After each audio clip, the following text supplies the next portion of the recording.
केंद्रीय कृषि एवं किसान कल्याण मंत्री तथा ग्रामीण विकास मंत्री शिवराज सिंह चौहान के नेतृत्व में विकसित कृषि संकल्प अभियान की शुरुआत आज यानी कि 29 मई को ओडिशा के पुरी की पावन धरती से की गई। इस ऐतिहासिक पहल का उद्देश्य खरीफ के मौसम से पहले किसानों को सीधे जुड़ाव, आधुनिक तकनीकों के बारे में जागरूकता और प्रयोगशालाओं से जमीन तक कृषि ज्ञान के हस्तांतरण के माध्यम से सहायता प्रदान करना है। बहरहाल 12 जून तक चलने वाले इस अभियान की चर्चा पूरे देश में हो रही है। कृषि मंत्री ने पिछले 15 दिनों से सभी राज्यों के कृषि मंत्रियों और अफसरों से खुद संवाद किया। प्रगतिशील किसान एफपीओ और किसान संगठनों से भी बात। अभियान को एक बड़ा स्वरूप देने के लिए कृषि मंत्री 15 दिनों के अंदर जम्मू, राजस्थान, गुजरात, उत्तर प्रदेश, बिहार, महाराष्ट्र, हरियाणा, पंजाब, उत्तराखंड, असम, मेघालय, कर्नाटक, तमिलनाडु, तेलंगाना, आंध्र प्रदेश, मध्य प्रदेश, दिल्ली और छत्तीसगढ़ ऐसे 20 राज्यों का भ्रमण करेंगे।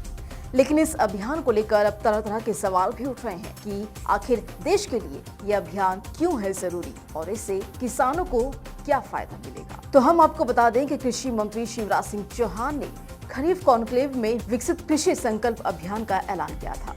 उन्होंने अब खरीफ और रबी सीजन की शुरुआत में देश भर के अंदर इस अभियान को चलाने का ऐलान किया। अभियान के तहत देश के सभी 700 कृषि विज्ञान केंद्रों, कृषि विश्वविद्यालयों, आईसीएआर के शोध संस्थानों के कृषि वैज्ञानिक, जिले के कृषि और प्रशासनिक विभाग के अफसरों की अलग अलग टीमें बनाई गई।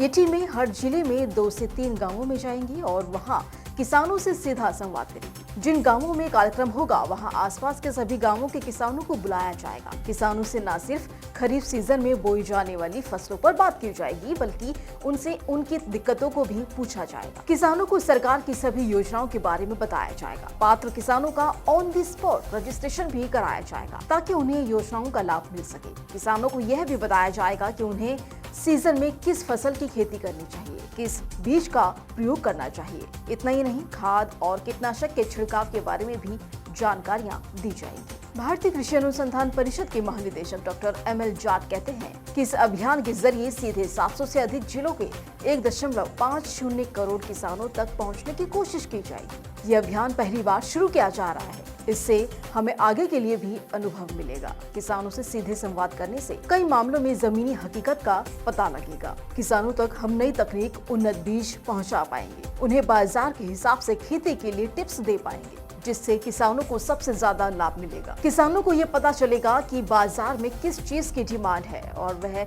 उसी के हिसाब से खेती कर सकेंगे। वहीं हमें भी पता चल पाएगा कि जमीन पर किसान किन किन दिक्कतों से जूझ रहा है ताकि हम उस पर शोध कर सकें और उनकी समस्याओं को दूर कर सकें। डॉक्टर जाट बताते हैं कि इस अभियान का दूसरा बड़ा उद्देश्य एक टीम की तरह काम करने का भी है। अभी तक कृषि से जुड़े अलग अलग विभाग अलग अलग तरीके से काम करते थे। इससे जो लाभ किसानों को जल्दी मिलने वाला होता था उसमें देरी होती थी। लेकिन अब कृषि वैज्ञानिक केंद्र और राज्य के कृषि विभाग से जुड़े अफसर और जिले के प्रशासनिक अफसर के साथ मिलकर काम करेंगे तो किसानों की समस्याओं का निस्तारण भी जल्दी किया जाएगा। गौरतलब है कि अभियान में देश भर के सभी 731 कृषि विज्ञान केंद्रों, आईसीएआर के सभी 113 संस्थानों, राज्य स्तरीय विभागों और कृषि, बागवानी, पशुपालन, मत्स्य पालन के अधिकारियों, कर्मचारियों के साथ ही प्रगतिशील किसान और कृषि से जुड़े अन्य लोग शामिल होंगे। ब्यूरो रिपोर्ट, कृषि जागरण।